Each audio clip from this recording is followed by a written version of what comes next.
falta de referencias de sentidos, no solo en lo que es el oído, sino el olfato, la vista.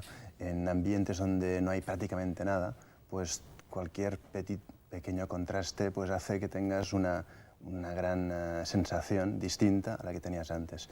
En el caso del sonido, pues al no haber árboles, al no haber animales, al no haber ningún ruido más que el que hagas tú, pues cada vez que hay un sonido nuevo, incluso que lo realices tú, pues es una novedad. ¿Y se reñía por interrumpir el silencio usted a sí mismo? No, lo que pasa que te sorprende la primera vez que yo en una expedición que realicé al Polo, estuve más de 40 días sin hablar nada al principio. Y un día, pues sin darme cuenta, hablé. Y la reverberación, el sonido de mi voz sonó por primera vez durante muchos días y bueno, fue una sorpresa agradable sentir la voz de alguien que era la mía. Porque agobia, el silencio es el silencio tan absoluto. ¿Agobia? Yo no he llegado a notar esta sensación de sonido que sea tan fuerte y que realmente llegue a esta sensación tan poco agradable.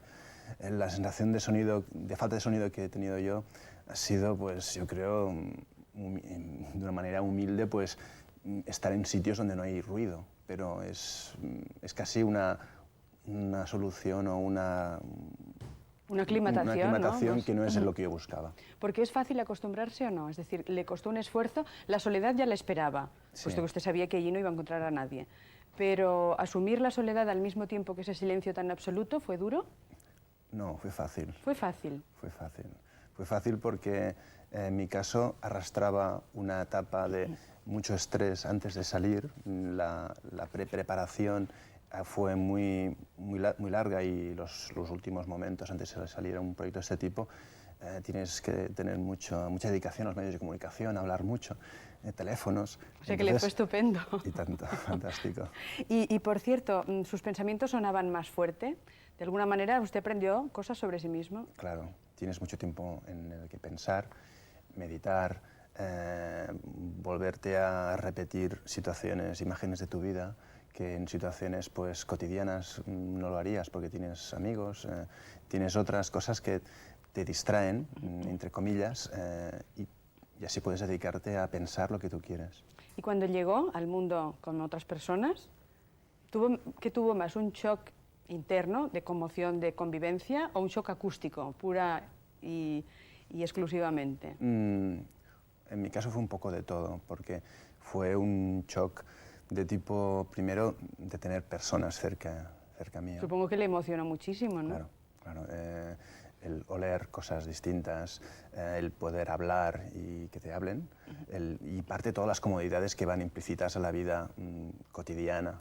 El hecho de estar en la expedición, estuve 78 días solo, atravesando la banquisa polar, pues claro, no tienes ni sillas, ni mesas, ni tienes agua, ni tienes comida, digamos, accesible como la podemos tener aquí, que es ir a una tienda o abrir el frigorífico. Todas estas cosas que las tienes que tener muy racionadas y que dispones en su grado mínimo, son comodidades. La comodidad básica de tener, por ejemplo, agua, abrir un grifo y tienes agua, es una comodidad que ya define de por sí las inclemencias y las incomodidades que sufres en una experiencia de este tipo, y por lo tanto todo lo que tienes es un lujo. Y aparte de eso, el shock acústico supongo que también lo apreció, ¿no? Claro. Fue un impacto. Mucho ruido, notas pues llegar al aeropuerto del Prat debía ser terrible, ¿no? Por ejemplo. Claro, sí, la gente habla mucho, por la calle hay muchos ruidos de coches, sin hablar de los aviones en el aeropuerto, pero te das cuenta que ya en una ciudad hay un nivel acústico muy alto que ya se nota cuando sales fuera de la ciudad, pero si encima vienes de un ambiente donde no había ruidos, pues el contraste es muy grande. Y Nil Bohigas ha decidido continuar por ese mundo, es decir, ahora su ocupación profesional justamente es organizar expediciones, excursiones, aventuras, entre comillas o sin comillas, para los demás. Pero a nivel personal, ¿piensa volver al Polo o a algún sitio similar por lo solitario y silencioso? Sí, y tanto. Quiero volver al Polo lo más pronto posible, lo que pasa es que estas cosas son complejas y difíciles. Pero un poco todas las experiencias que he hecho, ya no solo en una travesía de un desierto polar, que es la travesía del Polo Norte, sino en una experiencia como escalar una montaña de 8.000 metros, el Everest o así, también tienes una similitud en estos momentos de sonidos distintos de los que tienes habitualmente en una ciudad o en un país, ¿no? Nuestra siguiente invitada también ha optado por el silencio, pero desde otra perspectiva, desde otra visión, desde otro ángulo. Es la hermana Griselda Cos, es monja benedictina. Buenos días. Buenos días. Ella está en el monasterio de Sant Pere de las Puelas, en Puiggraciós, que es una población en el Vallès, en Barcelona. Nosotros hemos empezado el programa recordando la Oda a la vida retirada de Fray Luis de León, y da la sensación que el silencio y la mística siempre van unidos. En su caso, por supuesto, usted eligió, vamos a decir que usted eligió la vida contemplativa, no un convento de clausura en el que el silencio sea la máxima, ¿no? Sí, es así, ¿no? Cuando vamos a la vida monástica, de todas maneras, el silencio se supone porque nos ayuda y será un gran elemento. Sin embargo, el silencio en la vida monástica no es un valor en sí mismo, sino que está en función de otros valores más importantes que el mismo silencio. Por ejemplo, Es decir, es un vehículo. Un vehículo. Un vehículo con dos caras, diría yo, ¿no? Por ejemplo, tenemos el valor de la fraternidad, mucho más importante, ¿no?, que el mismo silencio, el gran valor de la oración, de la contemplación, y el silencio también está en función de ayudar a hacer la oración, la contemplación, tu deseo, pues expresarlo y vivirlo mejor. Pero el silencio también lo necesitamos y mucho como guía, como ascética, pero en función de...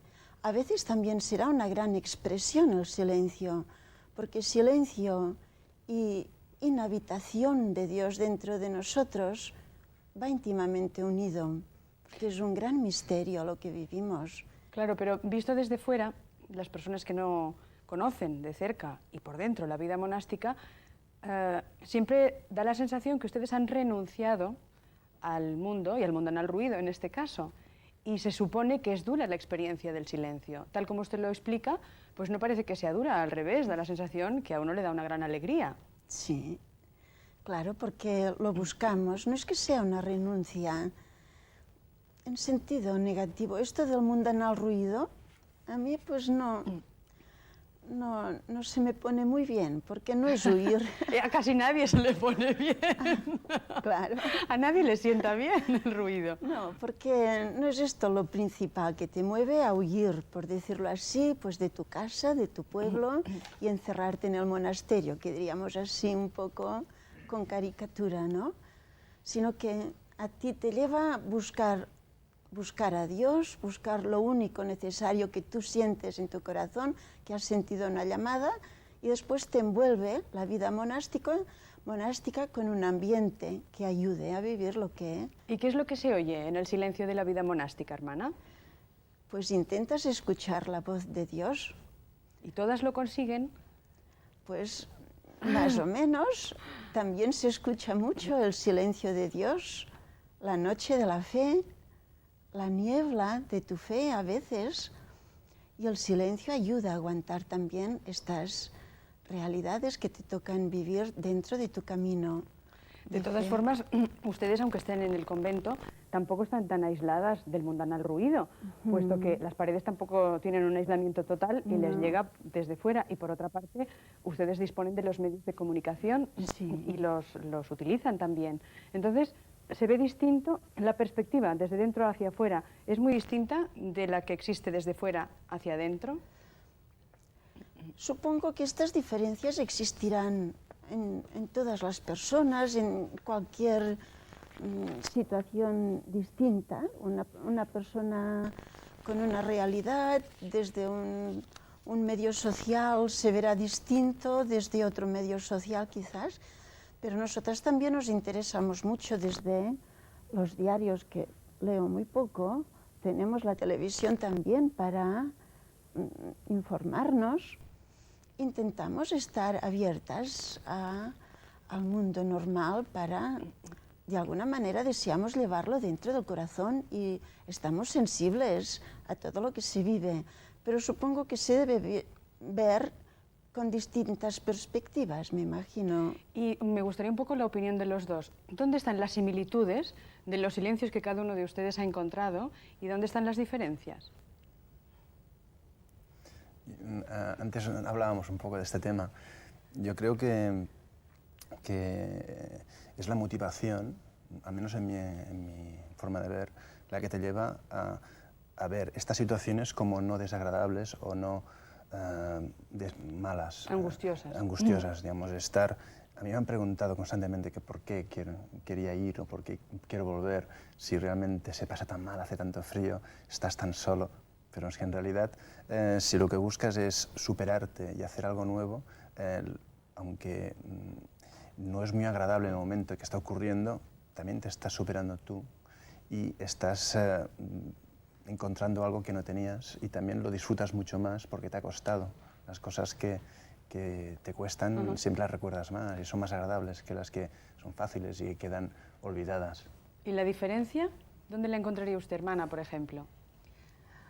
Porque hay un punto en común, ese sería el punto en común, superarse a sí mismo. Pero la diferencia, ¿qué es? ¿Que él lo que se supera lo aplica a sí mismo y ustedes lo aplican a los demás, aunque parezca que no pueda ser? Quizás sea un poco el deseo de trascendencia o de aproximarte quizás a la trascendencia, más bien sería un punto de contacto, diría yo, con él.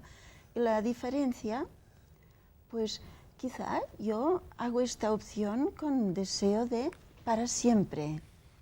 Y quizás tú te lo debes forzosamente mirar más como un espacio más o menos largo, pero en cambio para mí ha sido una opción de vida y para siempre.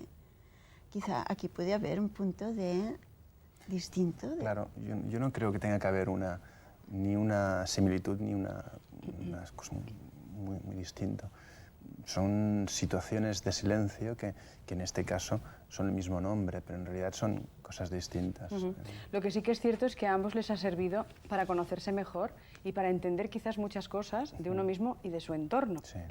En el mundo del teatro, y ustedes lo saben muy bien porque se ha comentado siempre, el silencio casi es tan importante como la palabra. Por eso nos ha parecido que un actor hoy nos podría ayudar a comprender mejor todo esto. Y si realmente se trabaja tanto el silencio como la palabra en el mundo de la interpretación, hemos invitado a Ángel Pawlowski. Buenos días, bienvenido. Hola, buenos días. Nos gusta mucho que haya llegado, que haya venido esta mañana hasta aquí. En silencio. En silencio absoluto hasta ahora, pero ahora tiene la oportunidad de hablarnos. ¿Se trabaja tanto el silencio como la palabra o debería hay de...? Hay quien lo trabaja, hay quien no, cada maestrito con su librito. Lo que es fundamental en el teatro como en la televisión es intentar salir a hacer nuestro trabajo concentrados y relajados. Y tú sabes lo difícil que eso es. Entonces, hay muchos sistemas y muchos métodos, y desde el yoga, la meditación y montones de historias, que en el teatro después no hay tiempo de practicarlo. Lo que ocurre es que yo llegué a un sistema que pasa por el silencio, pero por abrirse al silencio. Y no por buscar un sitio con silencio dentro del teatro, que eso es absolutamente imposible antes de una función. Pero entonces yo llego muy temprano y me maquillo, y cuando estoy listo, tengo más de una hora a esperar el momento de trabajar. Y en ese momento intento abrirme al silencio. Bueno, hay unas técnicas, pero cada uno se las tiene que acomodar a sí mismo, que no pasan por ninguna especie de circo, pero que pasan por descubrir el inmenso poder que ese silencio, si se logra entrar, tiene. Y es muy, muy, muy grande. En nuestro interior, de pronto, hay ideas, hay problemas sin resolver, hay deseos, hay sentimientos, y todo eso es como funciona como una lavadora ahí dentro de nuestra En el programa mente. centrifugado, que es más rápido. Sí, centrifugado, claro. Y ese centrifugado, entonces hay que buscar la paz, pero la paz no se logra afuera. La paz aparece sola, maravillosamente, cuando se acomoda todo ese centrifugado que tenemos dentro. ¿Y cómo se hace esto? Por el silencio se puede. Y entonces cuando esto se acomoda y logras la relajación necesaria, es decir, te quitas todas las tensiones que eso provoca, pues muchas veces logras un estado que luego en el recuerdo es como muy maravilloso y que no siempre se logra de la misma manera. Y entonces eso lo hago solamente ahí. Lo que pasa es que produce en los demás una cosa extraña, porque te conocen que eres exigente y gritón y trabajador, ya sé lo que le y deben demás decir. en los ensayos. Acabo de descubrir lo que deben decir de usted. Claro, es una estrella. Las estrellas están en el cielo, Adelina. No. Uno intenta saber hacer bien su trabajo. Lo que ocurre es que de pronto descubren que todo lo gritón que uno era y exigente en los ensayos, en las funciones, ¿y ahora qué le pasa? Porque antes de la función, claro, no es una cuestión de no hablarle a nadie ni de demás, pero incluso para lograr ese silencio hay que poner un poquito de música para aplacar otros ruidos. Pero por el silencio se logra y te digo que es maravilloso. Y luego a partir de eso lo empiezas a practicar en casa. Tienes la suerte de tener una casa insonorizada como la mía, que la heredé así porque vivía un gran músico en mi casa antes y está absolutamente insonorizada. Y eso hace que la gente cuando llega, que está en el centro de la ciudad, lo que parece que estuviera en el medio del campo o en la montaña. Eso hace que los amigos se apalanquen y demás, y empiecen a entender que en casa nos respetamos los silencios porque, entre otras cosas, si hablas de una habitación a la otra no te oyen.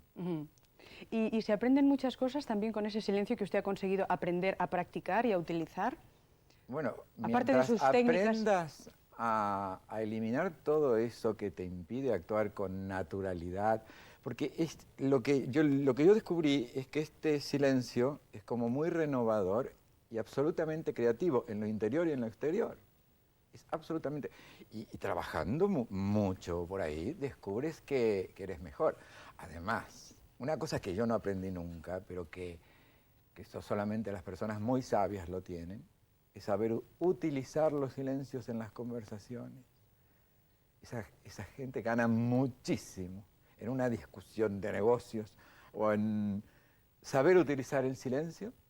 Pues es la mitad del trabajo ganado. Y supongo que también en la interpretación. Es decir, a veces un silencio, una pausa en un momento determinado potencia el momento siguiente. Esta es una cuestión de matices, pero esto es fácil. El silencio teatral ensayado es fácil. Como mecánica. Sí, claro. Pero no es lo mismo. No, lograr ese silencio, abrirse a esa paz que existe en uno. Es decir, no es que uno sea una maraña y tiene que ir a buscar la paz fuera. No, la paz existe en nosotros, en la medida en que con un sistema, sea el del silencio o cualquier otro, logremos acomodar toda esta serie de cosas que bullen dentro. Y entonces esta paz, que se manifiesta absolutamente en forma de silencio y es deliciosa, y tiene mucho que ver con la mística, y tiene mucho que ver con la experiencia de este señor. Boigas. Yo no llegué al Ártico, pero te voy a contar, cuando yo no estaba preparado para el silencio, no lo había intentado jamás, no estaba abierto al silencio, y hoy creo que lo podría, no llegué al Ártico, pero unas vacaciones dije, un sitio absolutamente tranquilo y en silencio porque estoy muy estresado, y con unos amigos elegimos la cala más lejana que había en Menorca y nos alquilamos una casa. Yo no lo pude soportar. Pasó una semana, es decir, se acababa la televisión, parecía que se acababa el mundo, no pasaba nadie, veíamos pasar un barquito, lo llamábamos, estábamos ahí con los patos, y a los 10 días le dije adiós y me fui a Ibiza. Al lío. Al ruido, además, porque, claro, hay que estar muy preparado para esto. Hoy, absolutamente, no sé si podría llegar al Ártico, pero a Menorca podría ir perfectamente. Le agradezco mucho que esté hoy con nosotros. Me gustaría preguntarle a nuestro siguiente invitado si realmente se pueden hacer prácticas para paulatinamente incorporarse al silencio, porque él ha tenido diversas experiencias de soledad y de silencio. Es Esteve Humet, buenos días. Hola, buenos días. Es sacerdote, psicólogo, ha sido monje, ha sido ermitaño, o sea, ha tenido gradaciones en su silencio. Hemos hecho de todo un poco, sí. ¿Es necesario entonces ese aprendizaje progresivo al que hacía referencia Ángel Pawlowski? Bueno, son dos cosas diferentes. Una cosa serían las fases de la vida en que uno pues siente que para encontrarse a sí mismo ha de tener un ritmo de más silencio o encontrarse a sí mismo en la acción o en medio del mundo. Eso es diferente. Ahora, para encontrar el silencio en profundidad, sí que pienso que hay ciertas técnicas, él mismo lo decía, que son muy variadas, que en definitiva todas llevan a lo mismo, ¿no? Serían técnicas para potenciar la atención de los sentidos, la conciencia de sí mismo, vivir en el presente.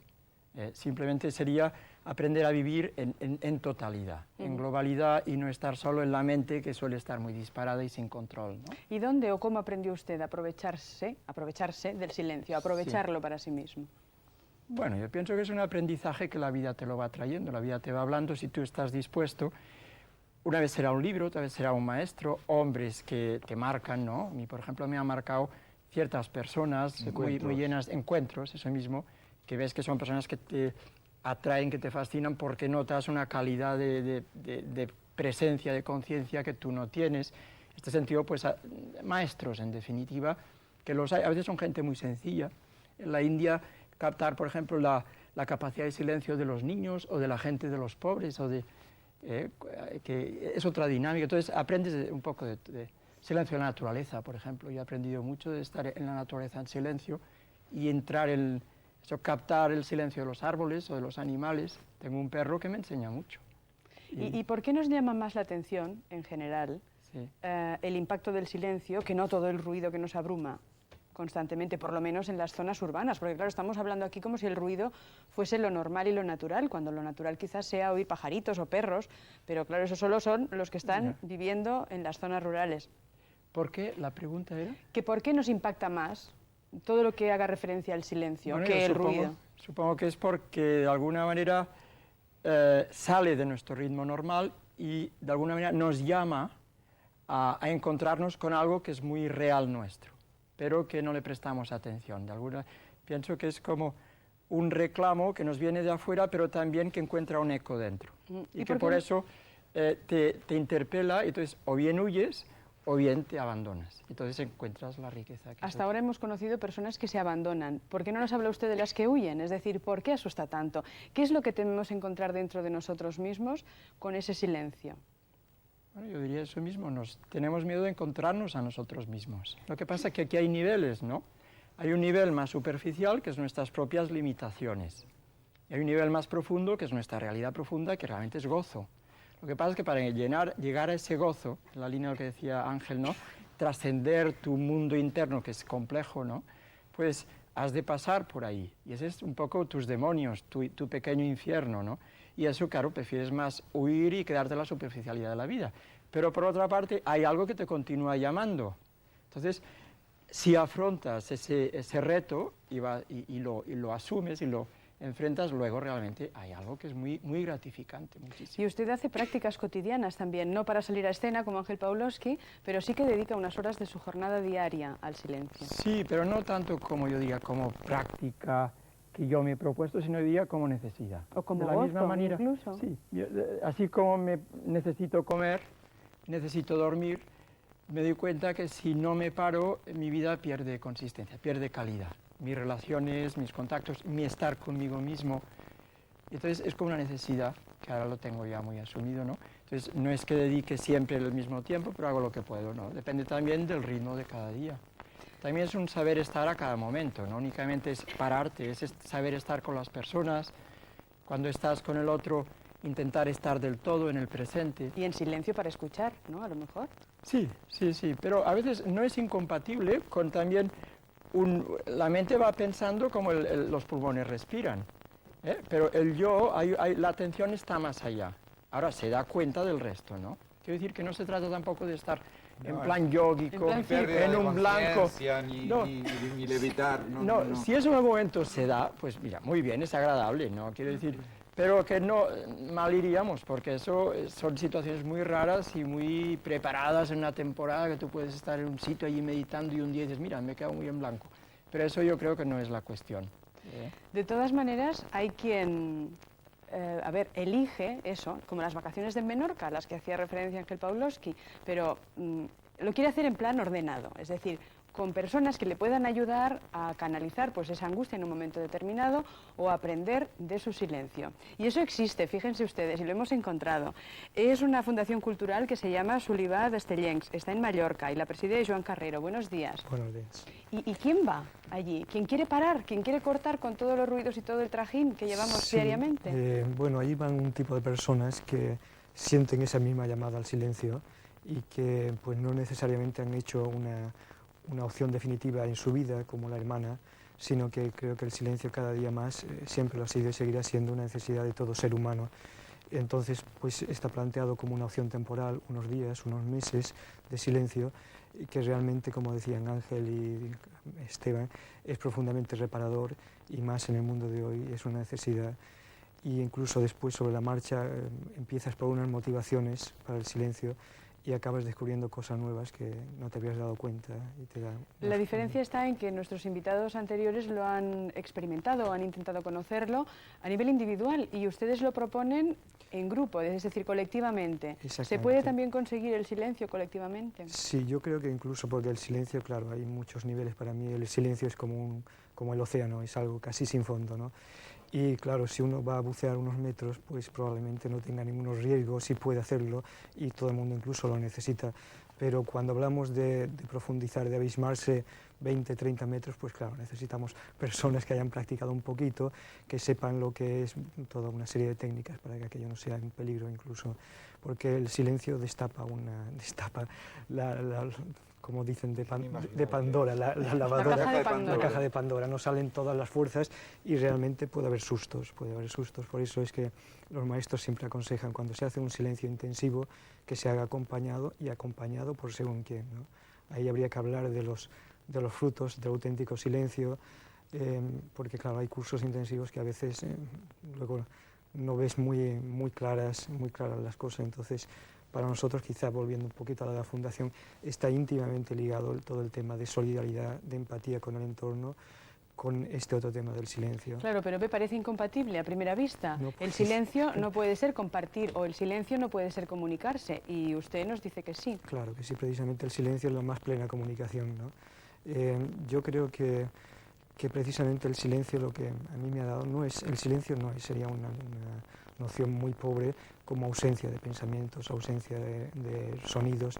El silencio es una conciencia mucho más profunda y más lúcida que abarca todo eso y uno puede estar viendo un televisor, por ejemplo, como imagen de un mental que transcurre y tú no perder el contacto con la realidad verdadera, que es el entorno que tienes. Entonces, no solamente no está en contradicción, sino que lo potencia mucho más. Yo realmente, después de muchos años de practicar el silencio, me doy cuenta que he ganado un montón en empatía con el medio entorno, con ponerme dentro del otro, la persona que sufre, la persona que está contenta, y lo vives como desde adentro, ¿no?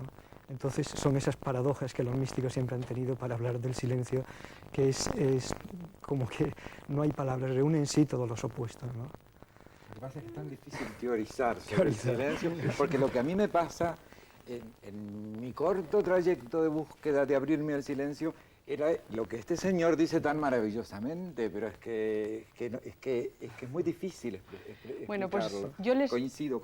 Les hago iré para Mallorca. Ya he encontrado dónde ir sus próximas vacaciones. Mi esposa es argentina, le admiramos mucho y estaremos muy contentos de recibirlo. Bueno, pues vamos a hacer una propuesta desde aquí. Vamos a proponer 1 minuto de silencio. Y enseguida volvemos. Gracias.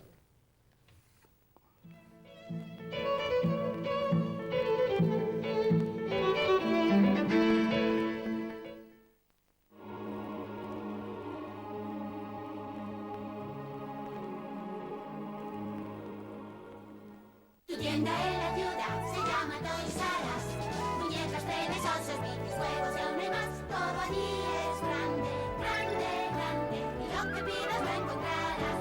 ¡Ah! Atmosphere, el juego de tablero con vídeo para que vivas tu peor pesadilla. Y mira qué precio, Toys R Us. Empieza el espectáculo con Magia Borràs,